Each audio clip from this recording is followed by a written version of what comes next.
우리가 태도라는 말을 자주 하는데, 이 태도는 인생을 살아가는 데 있어서 중요한 요소라고들 말을 합니다. 미국의 심리학자인 윌리엄 제임스라는 사람이 어려운 일을 시작할 때에 어떠한 태도를 보이느냐에 따라서 그 일의 성패가 달라진다. 어떠한 어려운 일을 시작하는 데 있어서 어떠한 태도를 가지느냐가 그 일의 성패를 좌우한다. 그렇게 얘기했습니다. 그 독일의 여성학자인 도리스 메르틴이라고 하는 사람이 애티튜드, 태도라는 영어 말인데요. 이 애티튜드라는 책에서 무엇이 삶의 격차를 만드는가라고 질문을 했습니다. 무엇이 삶의 격차를 만드는가? 그리고 그 답으로 당신이 선택한 태도가 모든 것을 바꾼다 그랬습니다. 당신이 선택한 태도가 모든 것을 바꾼다. 여러분, 경험해 보면 태도만 조금 바뀌어도 우리의 생각이 많이 달라집니다. 또 우리의 생각이 달라지면 우리의 행동이 또 달라지게 돼 있고요. 결국에는 우리의 인생이 달라지는 것도 우리가 경험할 수 있습니다. 리더십 분야의 그 대가인 존 맥스웰 목사님은 아주 중요한 얘기를 했습니다. 무슨 얘기를 했냐면 태도가 당신의 인생의 고도를 결정한다. 그러니까 태도, 어떤 것에 대한 애티튜드가 인생에 있어서 어디에서 살아가느냐는 알티튜드를 결정한다. 태도가 인생의 고도를 결정한다라는 말을 했습니다. 하워드 핸드릭스라고 하는 유명한 교육학자는 삶을 변화시키는 성경 연구라고 하는 책에서 사람들이 말씀을 대하는 세 가지 태도가 있다, 그렇게 이야기했습니다. 첫 번째가 피맞아 기름형이 있다는 것입니다. 교회 다니는 사람들이 하나님 말씀을 대할 때 피맞아 기름, 이 피맞아 기름을 무슨 말인지 잘 모르시죠? 근데 아주까리 기름 하면은 이해하시죠?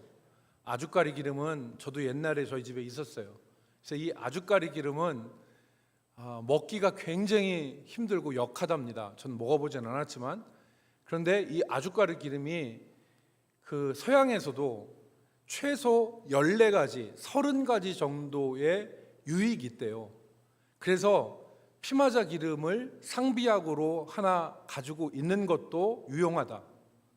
그런데 이 피맞아 기름은, 아주까리 기름은 먹기가 힘들고 역해서 고역이지만 이걸 먹음으로 해서 병이 낫는 역사가 있으니까 기독교인들이 성경을 대할 때 어떻게 대하냐면 먹기에 고역이지만 그냥 삼켜, 눈 감고 꿀꺽 삼켜 넘기는 피맞아 기름과 같이 성경을 대하는 사람들이 있다는 거예요.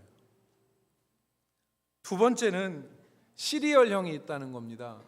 시리얼이 뭐냐면 우리가 요즘에 먹는 현미 후레이크, 요즘에 나오는 현미 후레이크는요, 겉에다가 단 거를 이렇게 한번 발라요. 그래서 후레이크 먹어도 그렇게 이렇게 맛없는지는 모르는데요, 아무 당분을 입히지 않은 현미 후레이크는 입안에서 거칠고 아무 맛도 없습니다. 그런데 쌀밥 먹는 것보다 현미밥 먹는 게 건강에 좋고, 그냥 달짝지근한 후레이크 입에 먹는 것보다 현미 후레이크 먹으면 건강하다니까 후레이크 먹는 거예요.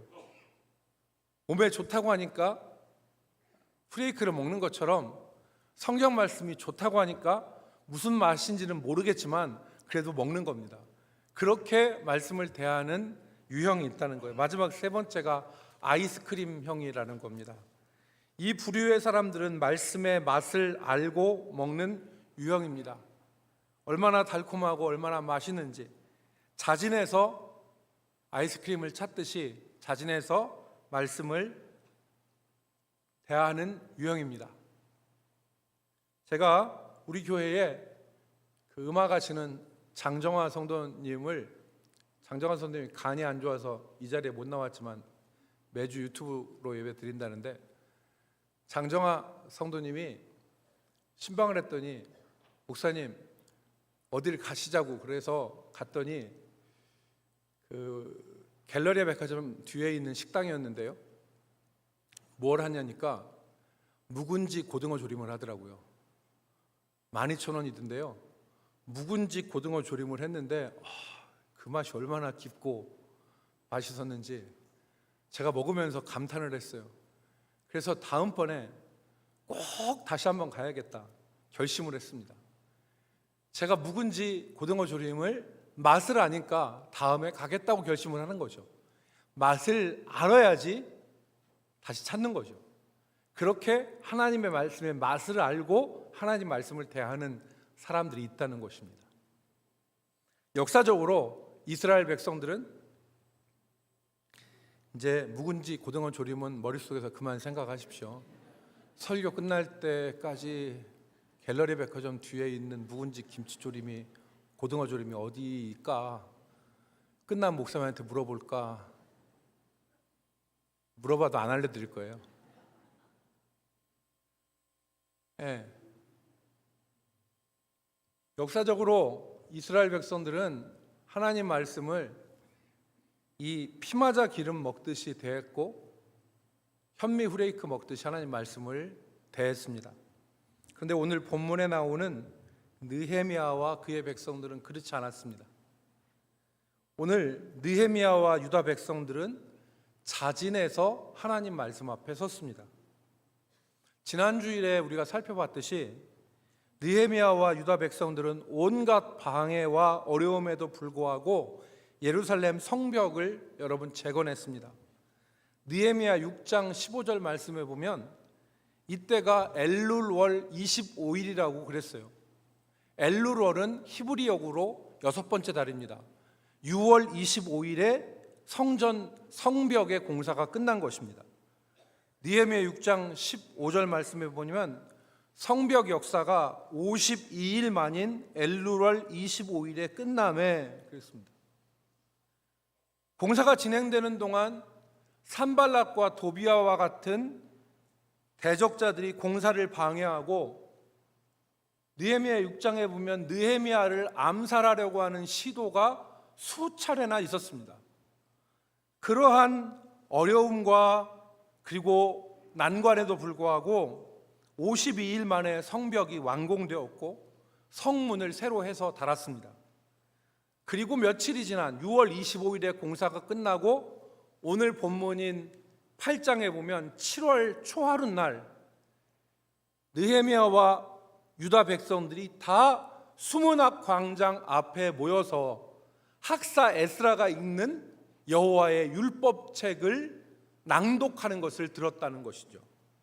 오늘 본문 2절과 3절을 여러분 보시면 거기 기록되어져 있습니다.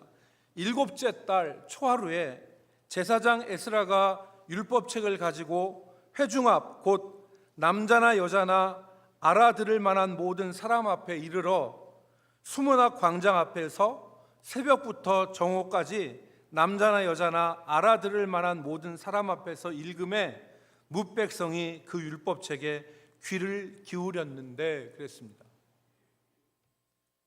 여러분 이때가 언제입니까? 지금 이 7월 초하루가 언제입니까?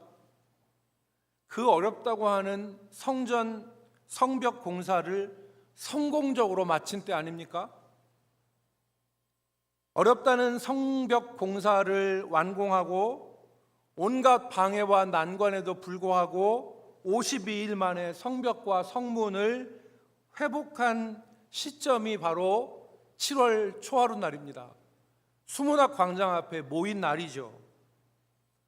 여러분 역사를 더듬어 보겠습니다. 예루살렘 성벽이 언제 무너졌습니까? 예루살렘 성이 언제 불타버렸습니까? 느부갓네살 왕 때 그랬죠. 주전 587년입니다. 주전 587년에 성은 불타고 성벽은 무너졌고 성문은 다 불탔습니다. 그렇게 있은 지가 몇 년이 되었는지 아십니까? 142년이 지났습니다. 142년인 즉 오늘 여기에 있는 아다삭스다 왕 20년 이때 445년까지 성벽은 무너진 채로 있었고 성문은 불탔고 예루살렘은 초토화 황폐되어져 있는 상황이었습니다. 그런데 그 일을 지금 누가 한 것입니까? 느헤미야와 유다 백성들이 성벽을 다시 세우고 성문을 다시 해서 달았습니다. 얼마나 엄청난 일을 했습니까? 얼마나 느헤미야와 예루살렘 백성들의 어깨가 으쓱해지는 그런 시점이었습니까? 그런데 그 성벽을 성공적으로 완성한 그때에 느헤미야와 유다 백성들은 여호와 앞에 자진해서 나간 거예요. 수문화 광장에 모여서 학사 에스라로 하여금 나무 강단에서 말씀, 여호와의 율법책을 읽게 하고 그 말씀을 그들이 들었던 것입니다. 특이한 것은 우리가 창세기, 출애굽기, 레위기, 민수기, 모세오경에 보면 이스라엘의 회중이 모일 때는 여자는 안 모였습니다. 그런데 오늘 본문에 보니까 여자나 남자나 알아들을 만한 사람은 전부 다 모여서 하나님의 낭독되어진 말씀을 읽었다는 거죠.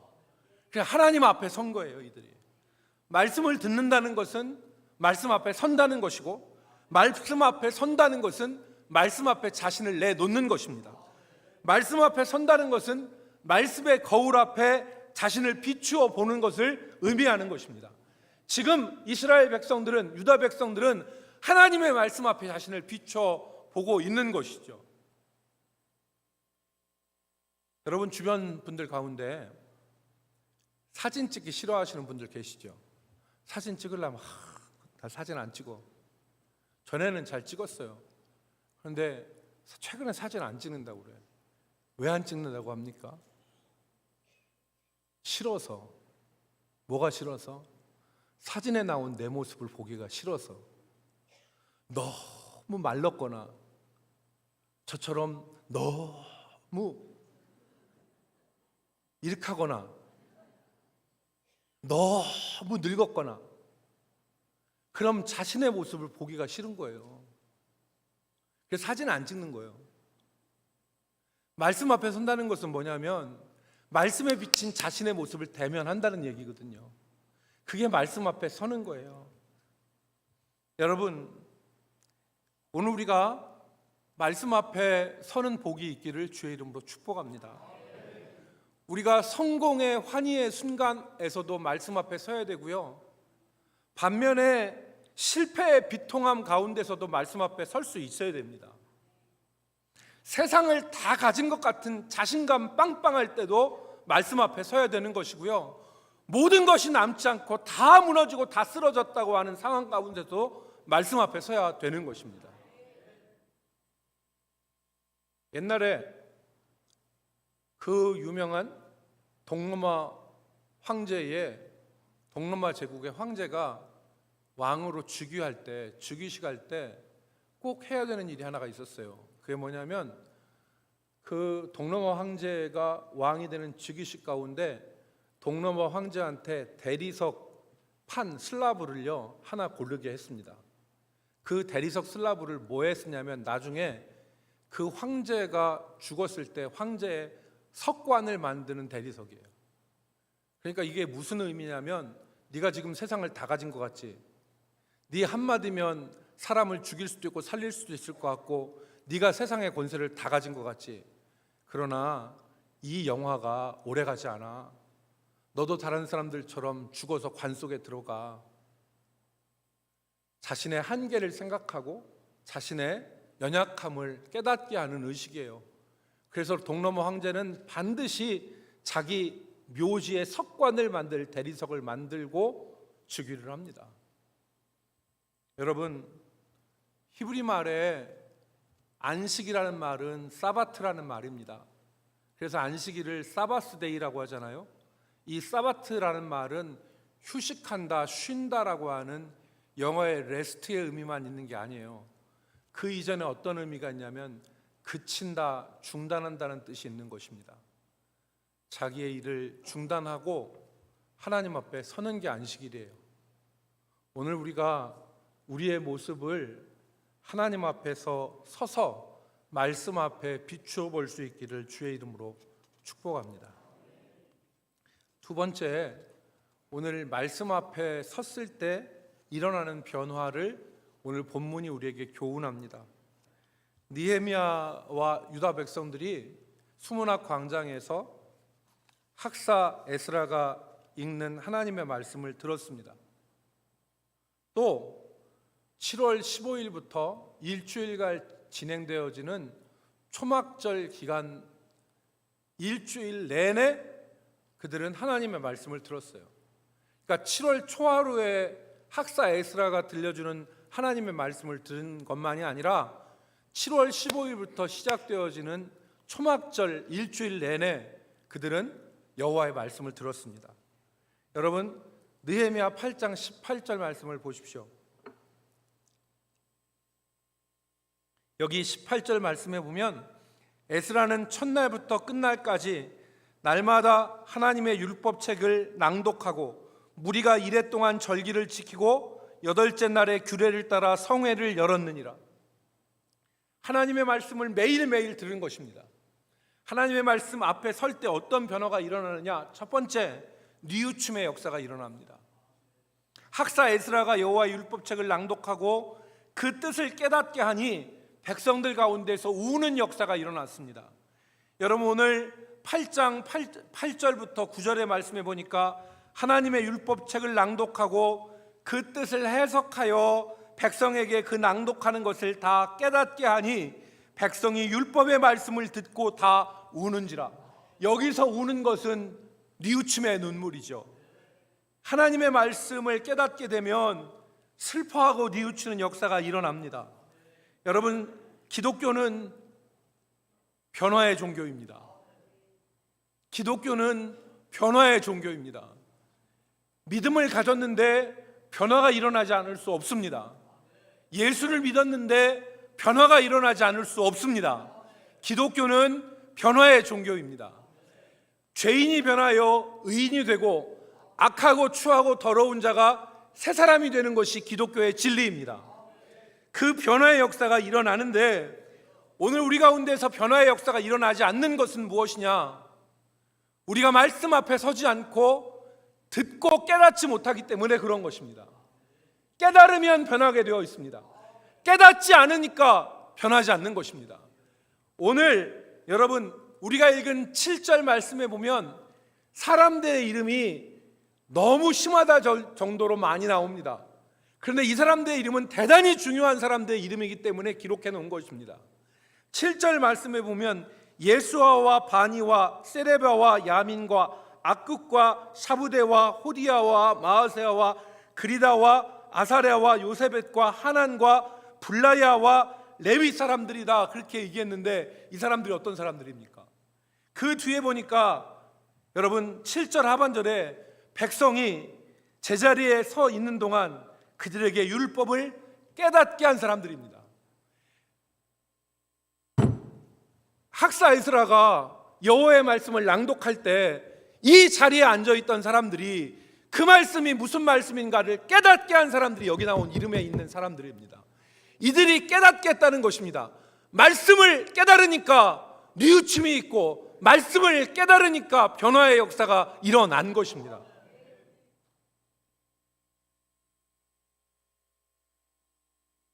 여러분, 오늘 우리 가운데 깨닫는 역사가 있기를 바랍니다.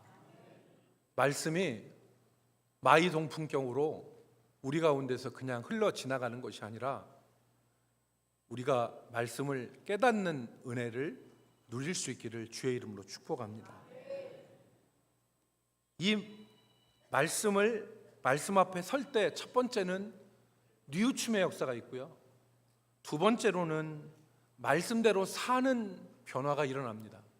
말씀대로 사는 변화가 말씀 앞에 설 때 일어나는 것입니다. 여러분, 이들이 오늘 7월 초하룻날 여호와의 말씀을 듣고 당장 변화된 것이 무엇입니까? 7월 15일부터 있는 초막절을 이들이 지킵니다. 하나님의 말씀대로 지킵니다. 여러분, 초막절이 무슨 절기입니까? 하나님께서 출애굽에서 광야 40년 가운데 이스라엘 백성들을 먹이시고 입히시고 보호하시고 인도하신 것을 기념하여서 이스라엘 백성들이 7월 15일부터 일주일 동안 나뭇잎을 베다가 초막을 짓고 그 안에서 지냈던 것이 초막절입니다. 오늘 16절 이하의 말씀에 보면 지금까지 이스라엘 역사 가운데 이 초막절이 어떻게 지켜졌는지가 기록되어 있습니다. 우리 16절부터 같이 읽겠습니다. 16절부터 17절. 백성이 시작. 백성이 이에 나가서 나뭇가지를 가져다가 혹은 지붕 위에 혹은 뜰 안에 혹은 하나님의 전뜰에 혹은 숨은 광장에 혹은 에브라임 문 광장에 초막을 짓되 사로잡혔다가 돌아온 회중이 다 초막을 짓고 그 안에 거하니 눈의 아들 여호수아 때로부터 그날까지 이스라엘 자손이 이같이 행한 일이 없었으므로 이에 크게 기뻐하여. 아멘. 말씀을 들었고 깨달았는데 이들이 말씀을 깨닫고 보니 초막절은 지켜야 되는 거구나 깨달아서 초막을 짓고 하나님 앞에 초막절 지으면서 일주일 동안 하나님 말씀 들었다는 겁니다. 그런데 이게 여호수아 때부터 지금 사로잡혀서 포로로 올 때까지 이렇게 초막절을 지킨 적이 없다는 것입니다. 말씀을 듣고 말씀 앞에 설 때 뉘우치고 삶이 변화되어지는 역사가 일어나게 되는 것입니다. 여러분, 우리가 또 하나 살펴볼 것은 우리가 읽은 8장을 넘어서 10장으로 가면 거기 1절부터 27절까지 또 이름이 주르륵 나옵니다. 맨 처음에 이름 나오는 사람은 총독 느헤미야고요. 그 다음에 이름이 나오는 사람은 제사장들의 이름이 나오는데 22명의 제사장의 이름이 나와요. 그 다음에는 누구의 이름이 나오냐면 레위인의 이름이 나오는데 17명의 레위 이름이 나옵니다. 그리고 그 다음에는 47명의 백성의 우두머리들이 이름이 나오는데 이 사람들의 이름이 왜 기록됐느냐? 이들이 하나님의 말씀대로 우리가 살겠다고 서약하고 그것을 언약을 갱신하고 거기에 서약하고 그것에 인봉한 사람들의 이름이 1절부터 27절까지 기록되어 있는 것입니다. 우리가 하나님의 말씀대로 살겠습니다. 우리가 하나님의 말씀대로 살겠다고 약속하고 서약하고 거기에 인봉한 사람이 여기에 있는 제사장 22명, 레위인 17명, 백성의 우두머리 47명, 그리고 플러스 총독 느헤미야. 이들이 뭘 서약했는지 아십니까? 이들이 뭘 서약했는가요? 여러분, 28절부터 그 서약한 내용이 나옵니다. 28절에 첫 번째로 세 가지인데 첫 번째는 이방 결혼하지 않겠습니다. 하나님께서 금하신 이방 결혼하지 않겠습니다. 여러분, 느헤미야 10장 30절 말씀 우리 읽어보겠습니다. 우리의 딸들을 시작. 우리의 딸들을 이 땅 백성에게 주지 아니하고 우리 아들들을 위하여 그들의 딸들을 데려오지 아니하며. 당시 포로에서 돌아온 유대인들은 이방 결혼을 흔하게 했어요. 심지어는 정결한 부인을 얻어야 되는 제사장들마저도 이방 여인들을 데리고 와서 그들과 혼인했습니다. 그러니까 이방 결혼이 완전히 깨진 거죠. 하나님의 백성들의 거룩함이 깨진 거죠. 그래서 여러분, 느헤미야에서 우리가 보는 도비야라는 사람 있지 않습니까? 산발락과 도비야가 내오는데 이 도비야가 암몬 사람이에요. 그런데 이 도비야의 딸과 아들이 어디로 시집갔는지 아십니까? 이 도비야의 딸과 아들이 전부 다 유다 제사장의 며느리와 사위가 된 거예요. 제사장 집안에서 들어가서 이방 도비야의 딸과 아들이 이 제사장 집안의 며느리가 사위가 된 겁니다. 그러니까 말 다 한 거죠. 일반 백성들 오죽하겠어요. 그런데 이들이 약조했습니다. 무슨 약조를 했습니까? 이방 결혼하지 않겠습니다. 두 번째, 뭘 약속했는지 아십니까? 안식일을 기억하여서 하나님의 말씀대로 안식일을 준수하겠다는 것입니다. 10장 31절 말씀에 이렇게 기록되어 있습니다. 혹시 이 땅 백성이 안식일에 물품이나 온갖 곡물을 가져다가 팔려고 할지라도 우리가 안식일이나 성일에는 그들에게서 사지 않겠고 일곱째 해마다 땅을 쉬게 하고 모든 빚을 탕감하리라 하였고, 그 당시에는 이방 결혼만 아니라 안식일도 무너졌습니다. 이 백성들이, 포로에서 들어온 백성들이 안식일을 지키지 않았어요. 그래서 여러분, 느헤미야 13장에 가면 지중해 저 인근 도시인 두로와 시돈 있잖아요. 두로와 시돈의 두로 상인들이 생선하고 해산물을 잔뜩 가지고 올라옵니다, 예루살렘으로. 그래서 예루살렘 성에서 안식일에 펼쳐놓고 파는 거예요. 느헤미야가 네가 지금 어디라고 이 안식일에서 지금 이걸 가지고 와서 파느냐. 어떤 사람들은 짐꾸러미와 곡식단을 가지고 와서 예루살렘 성에 안식일에 펴놓고 파는 겁니다. 느헤미야가 이것을 잡았어요. 문 걸어 잠궈라. 안식일 되기 전에 예루살렘 문 걸어 잠그고 안식일이 지날 때까지 문 열지 말아라. 그래서 이방 사람들이 들어오지 못하게 해라. 그랬더니 열릴 줄 알고 이방 사람들이 짐 잔뜩 해놓고 예루살렘 성문 앞에서 죽죽이 있다가 문 열기를 기다리는 거예요. 그래도 문이 열리지 않고 한두 번 하니까 그 다음부터는 안 오더라는 거죠.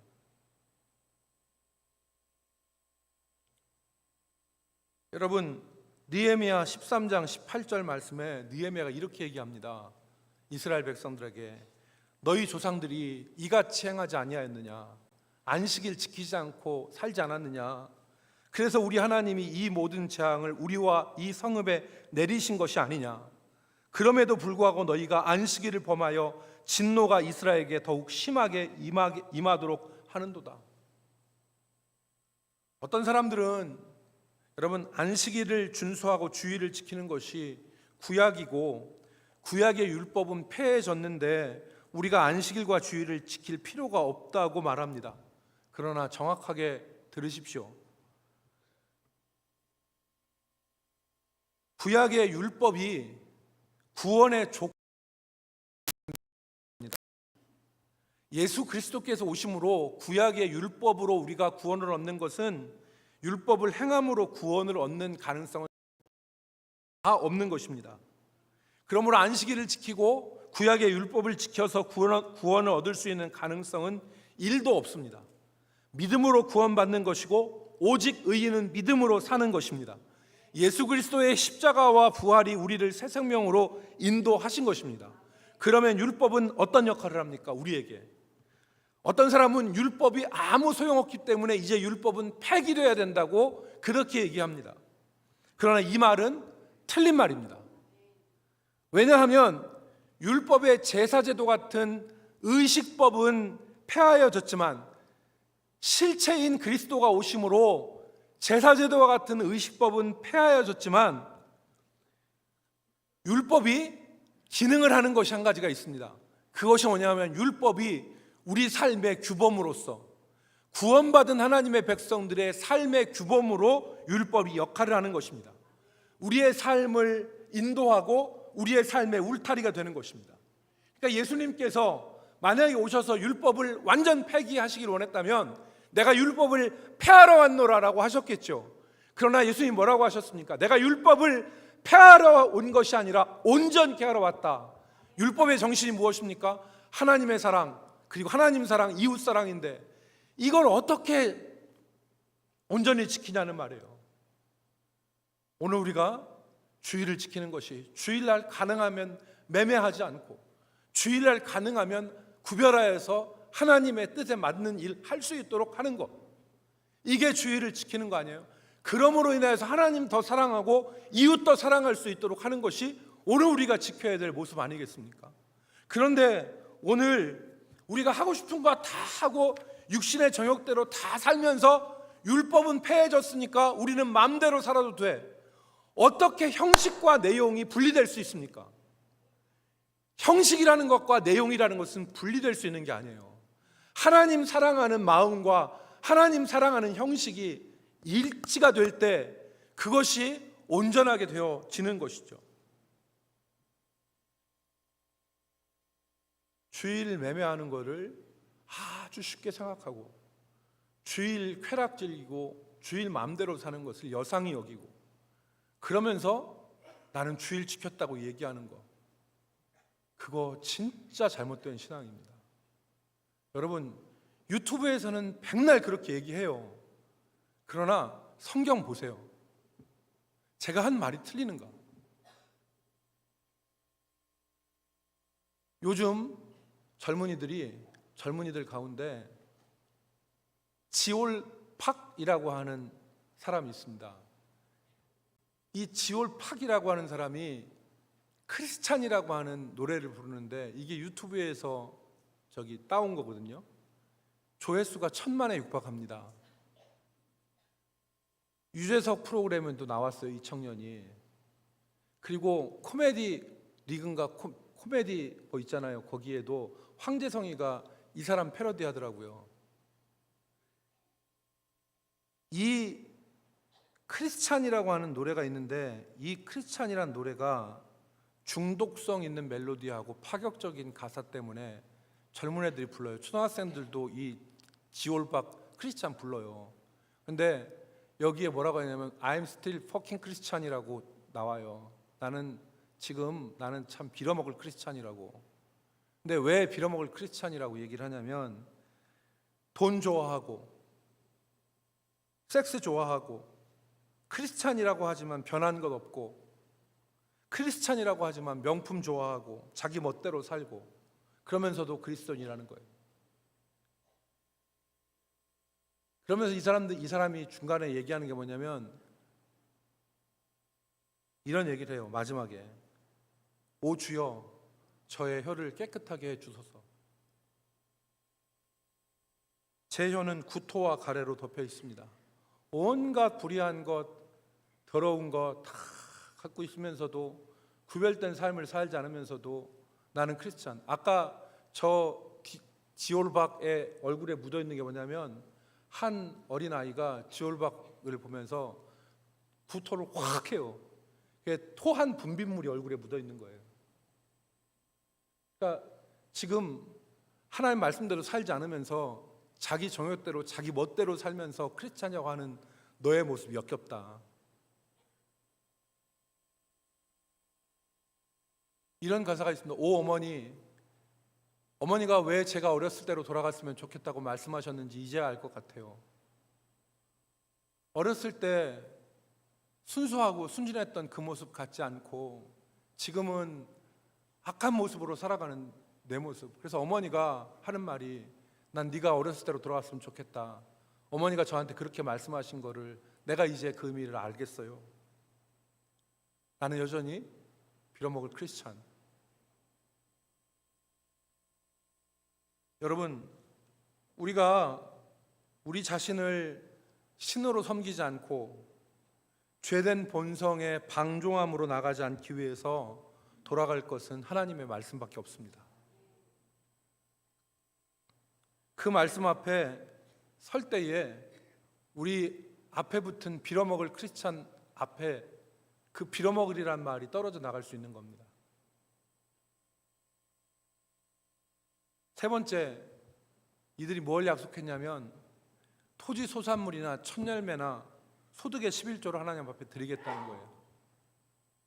35절 말씀해 보니까 해마다 우리 토지 소산의 만물과 처음 익은 것과 각종 과목의 천열매를 여호와의 전에 드리기로 하였고, 또 36절 우리의 맏아들들과 가축의 처음 난 것과 소와 양의 처음 난 것을 율법에 기록된 대로 우리 하나님의 전으로 가져다가 우리 하나님의 전에서 섬기는 제사장들에게 주고 그랬습니다. 여러분, 오늘 유튜브에서 11조가 없어졌고 11조는 없어졌고 11조는 목사와 같은 종교인들이 자기들의 배를 불리기 위해서 걷어가는 것이라고 가르치는 사람들이 많습니다. 이 말은 우리의 믿음을 허물고 교회를 허무는 말입니다. 왜냐하면 성경에 나오는 천열매, 만물, 11조는 공통점이 있어요. 그게 바로 무엇이냐면 그 한 가지 공통점은 하나님의 존재와 하나님의 주권을 인정하는 마음으로 드리는 것이 만물, 천열매, 11조예요. 내가 가진 모든 것의 원천은 하나님이 것이고 내가 가진 모든 소유는 하나님의 것인데 하나님 은혜로 주셨는데, 그래서 내가 첫 열매 하나님 앞에 드리고, 내가 만물 첫 새끼 첫 아들 하나님 앞에 드리고, 내 소득의 11조를 드리는 것은 내가 하나님의 존재와 하나님의 주권을 인정한다고 하는 믿음의 고백인 거예요. 그래서 11조를 드리는 것입니다. 그런데 이 사람들이 뭐라고 얘기하느냐? 11조는 구약의 제도이고 신약에서는 폐지되었기 때문에 11조로 교회를 운영하는 것은 교회가 잘못된 것이다, 이렇게 얘기를 합니다. 그런데 여러분, 이 말이 옳을까요? 여러분, 성경은 신약과 구약이 연속성과 통일성이 있는 것입니다. 구약 따로 있고 신약 따로 있는 게 아니에요. 구약과 신약은 연속성과 통일성을 가지고 있는 것입니다. 만약에 구약과 신약이 따로라면 그것은 초대교회에 나타난 마르시온 이단과 같은 거예요.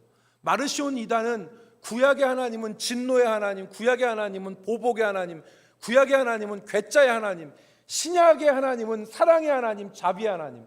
그래서 구약의 하나님은 안 믿고 신약의 하나님만 믿어야 된다는 것이 초대교회의 마르시온 이단입니다.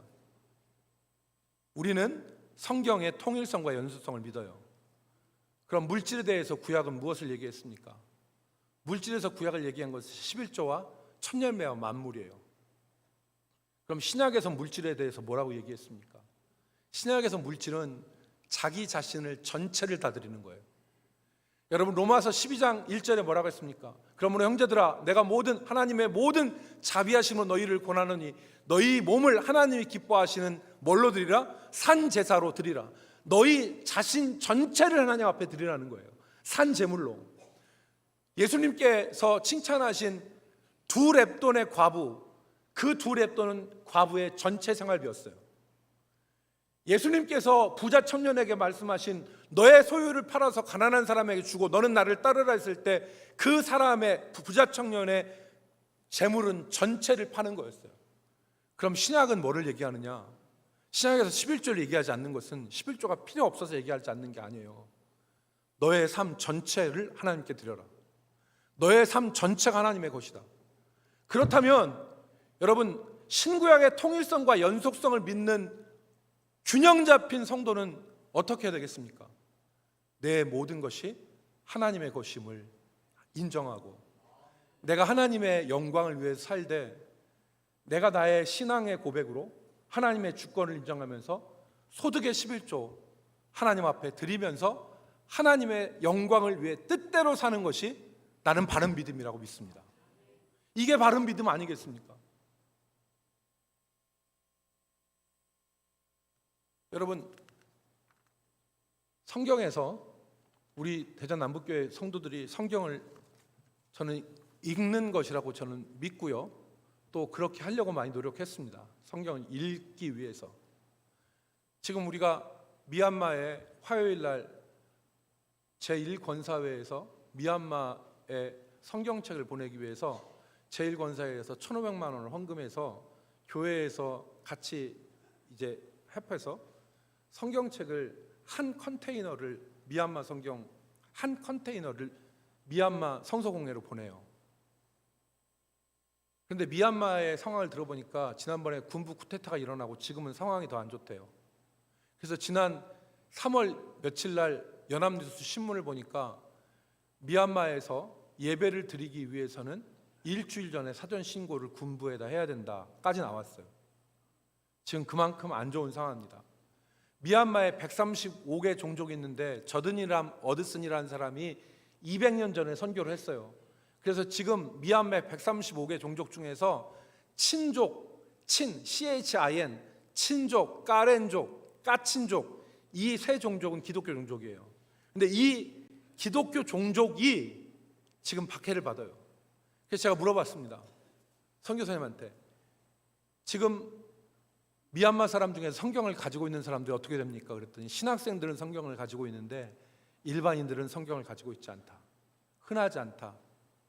그리고 친족, 까렌족, 까친족 이 세 종족이 우리나라 60년대, 70년대처럼 순종도 있고 그리고 열심도 있는데 하나 없는 게 있다. 그게 뭐냐면 성경을 조금만 깊이 들어가면 다 존다. 성경이 무슨 말인지 모른다는 거예요. 그래서 성경에 대한 무슨 원리를 얘기하거나 이야기를 하면 다 존다는 거예요. 성경에 대한 이해가 없다는 거예요. 그래서 우리가 성경을 한 컨테이너를 보내잖아요. 이게 미얀마 전체로 다 흩어집니다. 성경을 보고하는데 제가 우리 권사님들한테 그랬어요. 일권사님들이, 목사님 교회 하나, 예배당 하나 더 짓게 해주세요. 권사님, 지금 예배당 짓는 것보다 더 의미 있는 일이 하나님 말씀 성경책 전하는 거라고 생각됩니다. 그래서 9월 11일 날 가요. 그래서 내일 이제 모레 화요일 날 성서공회의 용인 창고에 가서 컨테이너에다가 성경책 탑재하면서 우리가 거기서 감사예배 드릴 그런 계획이 있거든요. 여러분, 성경을 바라보면 공통적으로 나온 게 있어요. 그게 뭐냐면 이스라엘 백성들이 11조 하지 않을 때 레위인들이 다 도망갔어요. 이스라엘이 11조 하지 않을 때 레위인들이 다 도망가지 않았습니까? 그러니까 하나님의 교회가 엉망 진차방이 되지 않았어요? 아니면 아니라고 하세요. 이스라엘 사람들이 11조 하지 않을 때 레위인들이, 하나님의 전에 섬겨야 되는 레위인들이 다 도망갔습니다. 그리고 하나님의 교회는 무너졌어요.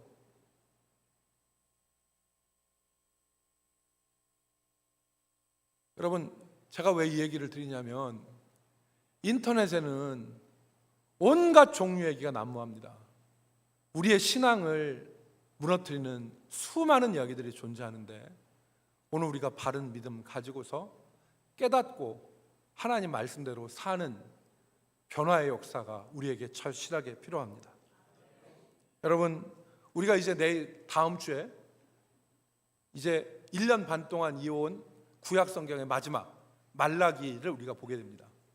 그런데 여러분, 이 에스라, 느헤미야, 그리고 에스더, 그리고 말라기에서 이 포로 이후에 이스라엘 백성들 생활 가운데 강조하는 것이 무엇입니까? 오늘 에스라, 느헤미야는 분명히 확 떠오르잖아요. 포로기 이 혼란의 시대 가운데 하나님의 백성들이 서야 될 자리는 말씀 앞이다. 말라기도 마찬가지예요. 11조 안 드리니까 그러잖아요. 하나님 앞에 한번 드려봐라. 그러면 치료하는 광선, 의로운 태양하고 치료하는 광선이 나와서 너희 치료할 것이다. 이렇게 얘기하지 않습니까? 여러분, 저는 교회 경영을 잘 못합니다. 전 사업가 스타일이 아니에요. 저는 분석가 스타일이고 글 쓰거나 아니면 뭐 이렇게 하는 그 유형의 사람이지, 저는 수완이 좋은 사업가 스타일은 아니에요. 제가 이 얘기를 하는 것은 다른 이유에서 하는 게 아닙니다. 오늘 이 혼란한 시대, 혼돈의 시대 가운데서 하나님의 백성들이 설 자리가 하나님의 말씀 앞이라는 것, 그리고 그 말씀을 깨닫고 삶이 변화되어지는 은혜가 우리에게 필요한 것입니다. 여러분, 이 컵에다가, 물이 들어있는 컵에다가 만년필 잉크를 한 방울 똑 떨어뜨리면 만년필 잉크가 컵에 쫙 퍼집니다. 우리 삶에 악이 하나 들어오면 그게 쫙 퍼지는 것처럼 우리 삶에 하나님 앞에 거룩한 믿음의 결단과 행동이 하나가 있으면 그것이 우리 존재와 우리의 가정과 우리의 삶에 확 퍼져나갑니다. 우리가 가정 예배를 드리는 것은 그런 이유 때문입니다. 내가 하나님 앞에 엎드리고 우리 가정이 하나님 앞에 엎드려서 이 가정이 하나님 말씀대로 살아가기를 소망해서 그렇게 하는 것입니다. 우리 모든 성도들이 하나님 앞에, 말씀 앞에 서서 깨닫고 변화되어지는 역사가 있기를 주의 이름으로 축복합니다. 거룩하신 하나님, 우리 믿음을 붙잡아 주시고 이 마지막 시대에 우리가 하나님 앞에 바로 서게 하여 주시옵소서. 말씀을 깨닫고 변화되어지는 귀한 역사 허락하여 주옵소서. 예수님의 이름으로 기도 올리옵나이다. 아멘.